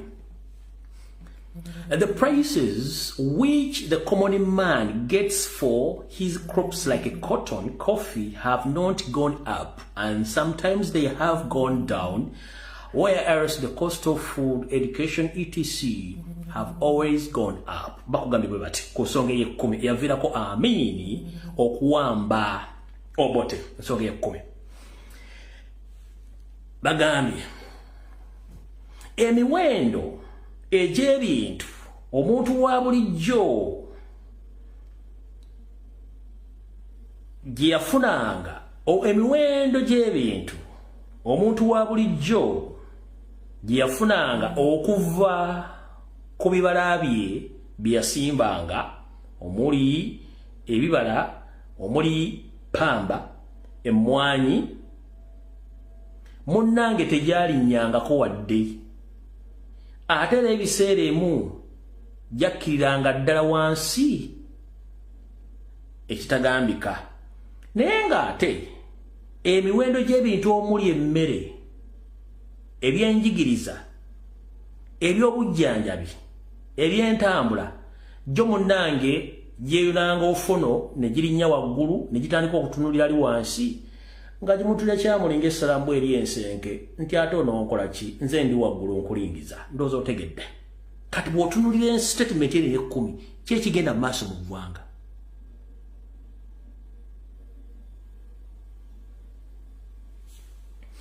tugenze ku nsonga y'ekkumi n'emu tendency to isolate the country from East Africa unity, IGI, by sending away workers from Kenya and Tanzania, by preventing the use of Ugandan money in Kenya and Tanzania, by discouraging imports from Kenya and Tanzania, by stopping the use of Uganda or Kenyan or Tanzanian money. Akatambike twabatera ku mukutu wiiki ewedde nga tulaga nti eggwanga lya Uganda libalaga nti mu East African Community naye ng'ate mwana wattu ebyamaguzi bye tebikkirizibwa Tanzania na Kenya ng'ate n'ebiva Kenya oba Uganda tebikkiriza nga n'ebiva Tanzania gamba ng'omuli omuceere bagubagana okuguyingiza Uganda ng'ate bagaba bali mu East African Community ndoza mukiraba tekikyukanga mu kisigala kyennyini oli asoma mu kitabo kyekimu tugenze mu kawaayira ensonga y'ekkumi n'ebbiri. The creation of wealthy class of leaders who are always taking off socialism while they grow richer and the common man poorer. Bagandi omukulu Obote n'akabinja ke bano bateekawo embeera eyabakulembeza okuba nti beefudde bagaggafuge nnyo ng'ate bataddewo enkola eya naasuwa mukanga endowooza so ng'ate mu nkola eyo abagagga bagaggawala nnyo ate abaavu baafuuka baavu mponga byoya ki ekigenda mu maaso osanga omusajja afuna miliyoni 5 omwezi alina amasamba alina bizinensi alina ebizimbe ku Kampala bya buwumbi na buwumbi bye bali mu gavumenti ensonga y'ekkumi n'ebbiri eno nno naye erabikako ng'owejjanga abika. Tugenze ku nsonga 13. In the addition, the Defense Council, of which the President is the chairman, has not met since January 1969, and this has made administration of the armed forces very difficult, as the results of the armed forces personnel, lack of accommodation, vehicles, equipments, also general requirements submitted to the chairman of the Defense Council a long time ago has not been put into effect. Bakugambye okwongeza ku nsonga ezo nga bagenze mu kakiiko ak'ebyokwerinda ng'era y'omukulembeze akulira akakiiko ako yakoma okuyita olukuŋŋaana mu mwezi gwa Julayi 1969 era mu lukuŋŋaana olwo nga bwakulira akakiiko ako byonna ebyateesebwamu mu kakiiko ako eri amagye n'ebitongole by'okwerinda ebitongole bino byagamba nti byali tebirina bintu bino wammanga omuli ebisulo okwegeka oluba emmotoka ebikozesebwa ebirala wepo n'ebintu byali basabye ebiyambisibwa mu kuddamu okuwandiika abasibe abala byonna ebyateekebwayo naye nga chairman waabwe w'akakiiko ako era nga ye mukulembeze amaze ebbanga ddene nnyo ng'ebintu bino tabissa mu nkola ki ekigenda mu maaso mu UPDF soldiers. You have taken long without getting salaries. Sometimes you don't even get food. You don't get medication. You don't get allowances. You don't get leave. Take a look to our brothers and sisters who are serving in Somalia right now. Some now they are brought back to Uganda. They were being reallocated to Karamoja. Even since they were brought back to Uganda to stay in Karamoja. Now it's approaching to 2 years without being given their salaries. It's the same approaching to police officers, the senior serving prison officers, and other serving UPDF officers. They lack each and everything which they need in time. And these are the people who protect Ugandans. So, this is exactly what contributed to the overthrow of Obote's regime. So it's the same thing which is taking place right now. in the forces across the country. Mza muchitegedde bulungi. Tugenze kawairo akekumi na wabona. Tubuza bwairo, tubuza ensonga nya tufundikire ensonga zino 18. The cabinet office by the training ulira ensonga 14. The cabinet office by training large number of people largely from the Akokoro country in the Lango district where Obote Akena Adoko, the chief central service officer, came from. In the armed warfare has been turned into a secondary army. Uganda therefore had two enemies, one of the cabinet and the other regular. Ulide songero. Bakugambye mu cabinet yaabwe gibali bateseza wa mu kakiiko kaabwe. Gibagezaako okutraininga bagenda kizuula nga abasirikale bangi abaletebwa mu kutraining bweyo bonna baavanga mu kitundu kyekimu. Omukulu Milton Obote yavanga Akokolo Mulango district Obote yava era nga omukulu ngo bayitanga Akena Odoko ne chief service officer bonna gye bava basange bano bo bebali mu kinta buli ekyokuba nti bafuula amagye nti gaggwanga limu ate agali gasigaddewo ne bagafuulanga bwegatyo tegayina mugaso era tegayina kyegakola. Abafenze mbooza SFC mulimu baani bamorahoneza bebalimu. UPDF mulimu baani bamorahoneza bebalimu. Bonna ba DPC abalimu baani bamorahoneza ego. Tugenze mu bajjenda basinga obungi bonna tugenze mu ministries tugenze mu biki bonna bamorahoneza bonna bebalimu. Kiki eno songa kiji badde batayigera ku bino bennyini. Olwokuba nti bayaye befuna bagambo mu tuli abanyankole mwabaawo abanyankole abaawo muloza abanyankole abanyankole babona ngafu bayina ebizibu ebimu mudde omutubuzaabuza bonna kabano super zine nabagezi n'ensonga ku tibazi basomera nzenze basomedde olwalero wano muziwulize bulungi nnyo atagenda kula video ya lero gusigala gy'olina okubeera bwe tunavirano nga UPDF naye tegeddwa lwaki balina okujjako mu 7. Tugenze ku nsonga ya kumeka atugenze ku nsonga ya 15 buli ensonga 3 tuve wano. The Lango Development Matter Plan, written in 1967, decided that all key positions in Uganda political, commercial, army, and industrial life have to be occupied and controlled by the people of Akokoro County, Lango District. Also, the same matter plan decided that nothing of importance must be done for other districts, especially Acholi district.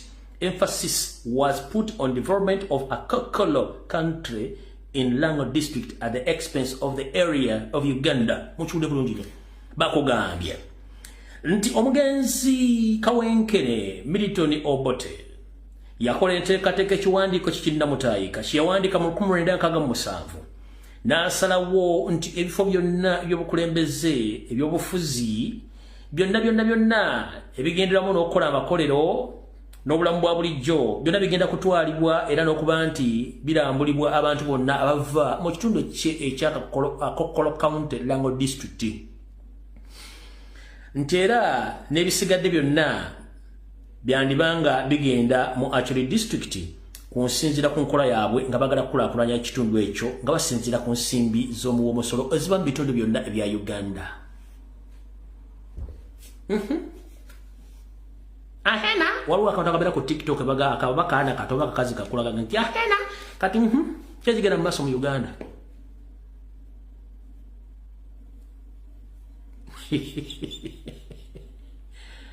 Ebunyolo balina amafuta balina yoki bagatwala gazimba wa Rwanda. Buganda babbya amataka bagamazeeyo bali abaliko Banyarwanda bazimba wa Rwanda. Budget ya Uganda 50% buli mwaka sele zimba wa Rwanda. Uganda buli mu kitewali. Abalira okunywa amazzi. nabaga tumalia ku nsonga zino 18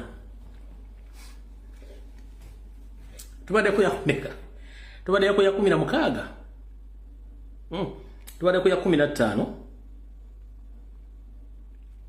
okatugenda ku ya 16 Obote advise Akena Adoko that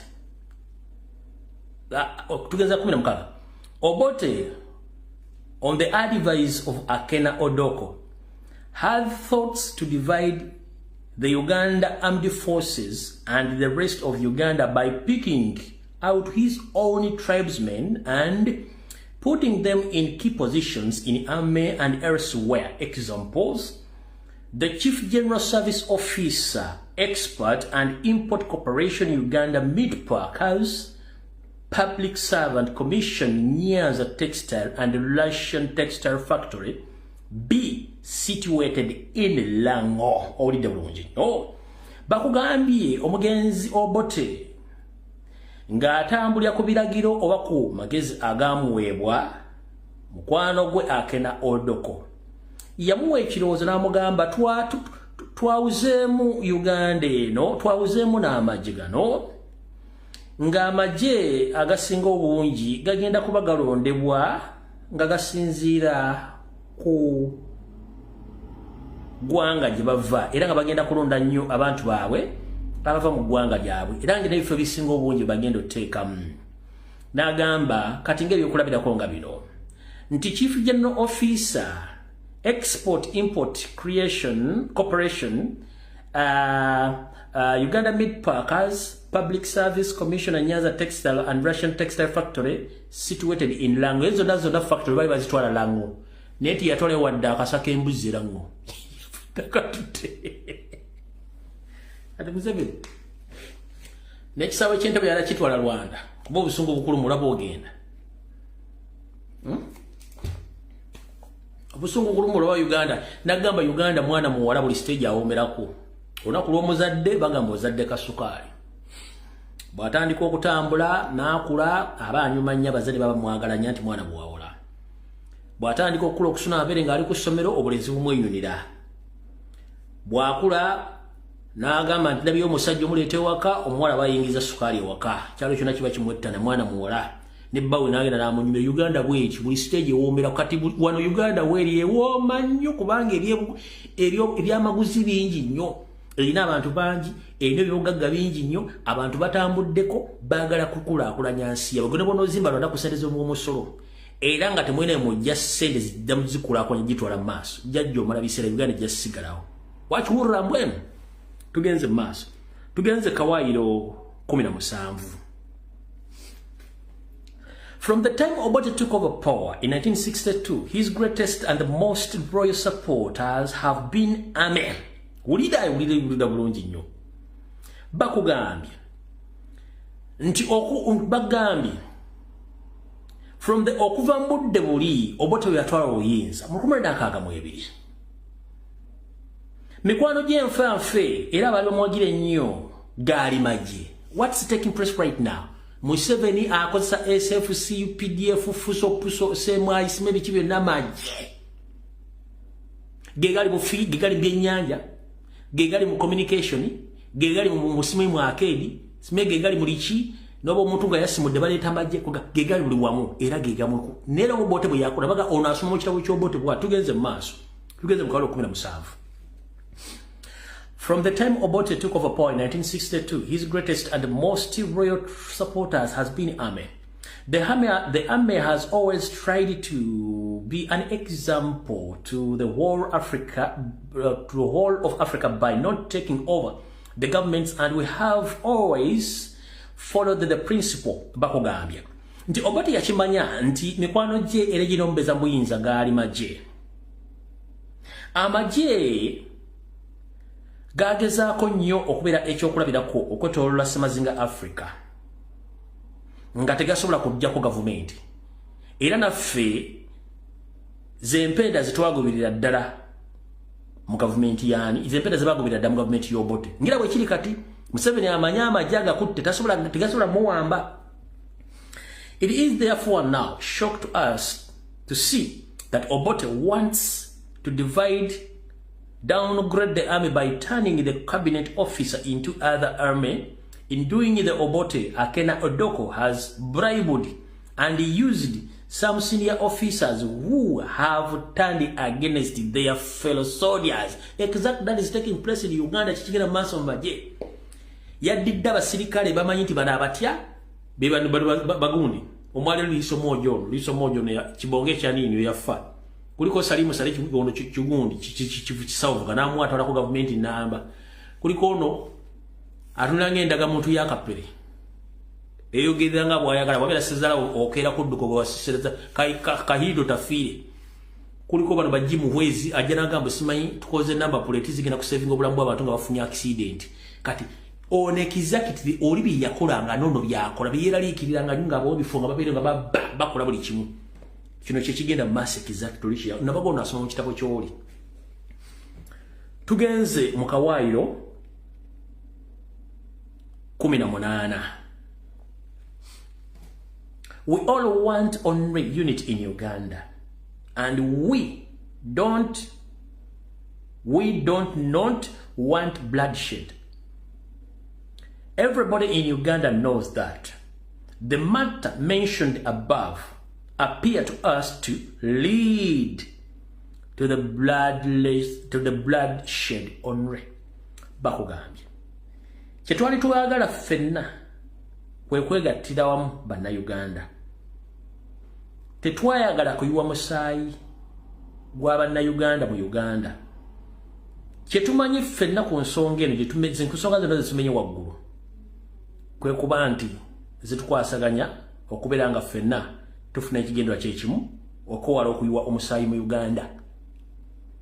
Wennabuliza Museveni mu episode ewedde nti kuyamini okujjako Obote waliwo omuntu yafa waliwo graveyard yonna oba masaka yaliwo teriiwo. Tugenze mu maaso nga bafundikira.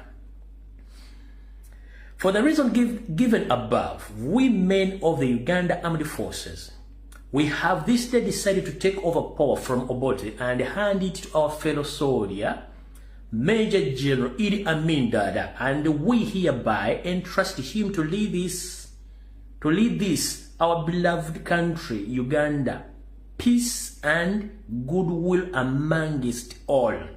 Bakugandi. Ku nsonga zibakumenyedde waggulu waawo zibakuwadde.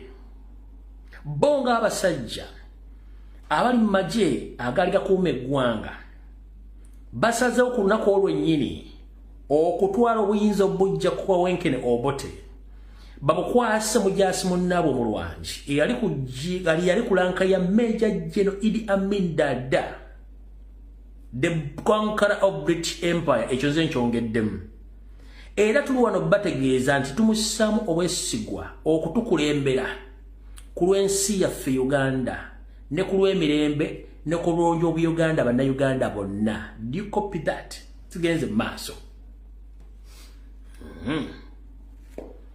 We call upon everybody and all government departments in Uganda to continue with their work in the normal way.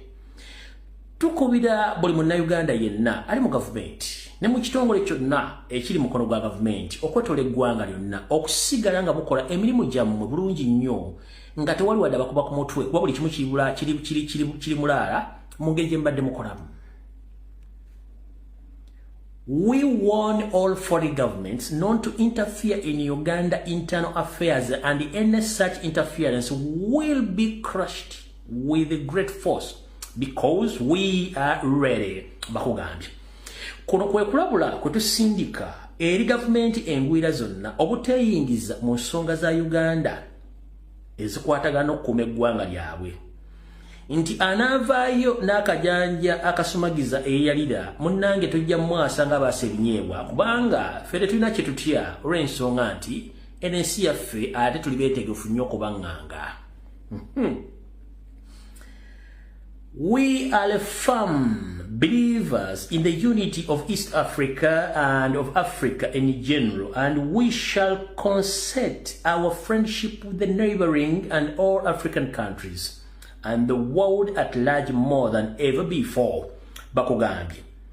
Bo bagumu nnyo ng'abasula wansi singa musisi bw'abazze bakkiriza nti ku kwegatta kw'eggwanga Uganda wepo n'eryo ey'okwegattirira mukago ogwa East Africa n'okwetola Africa yonna mumu bayimiriramu n'emikwano gyabwe n'ensi ezibeetolodde n'ensi za Africa zonna n'ensi yonna mu bwaguga bwayo nga babadde bakikola era bagenda kikolera ddala n'okusingawo we babadde.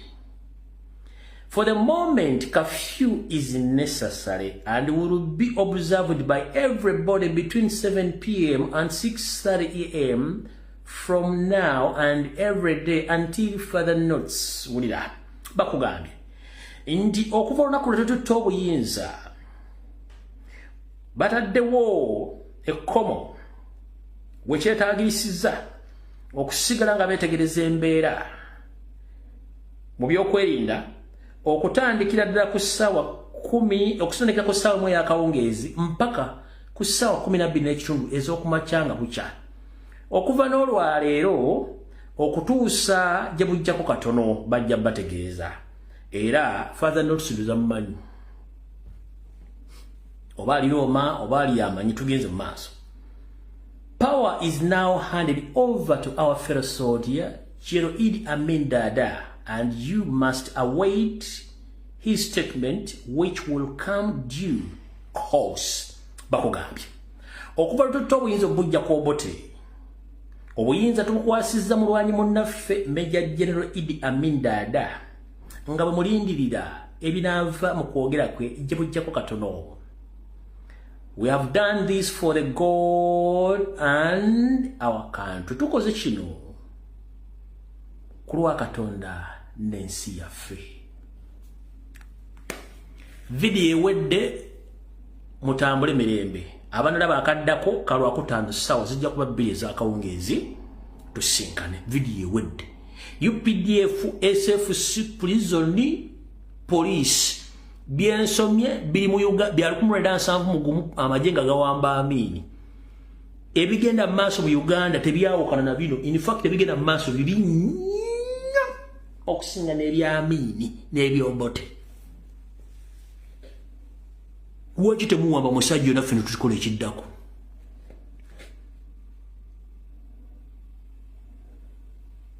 Bino byensomye amajege byawandiika okujjako obote n'obuyinza Amini ebiri mu Uganda ate biri nnyo. Mbasomedde ekiwandiiko ensonga 18 nembalaga buli kimu ekiriwo ate amanya nsonga ezo lwaki amajege awamba obote obuyinza n'obugabo bwa Amini muziwulidde bulungi nnyo.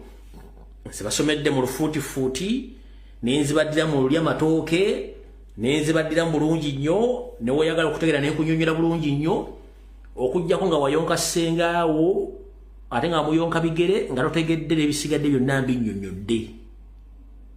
Teri bw'ogenda bijja wano wokka. Mukama bankumira takuumira mirembe tujja kusinkana ku Lwokutaano kano ka firimu kawedde. Mumpulidde bulungi nnyo.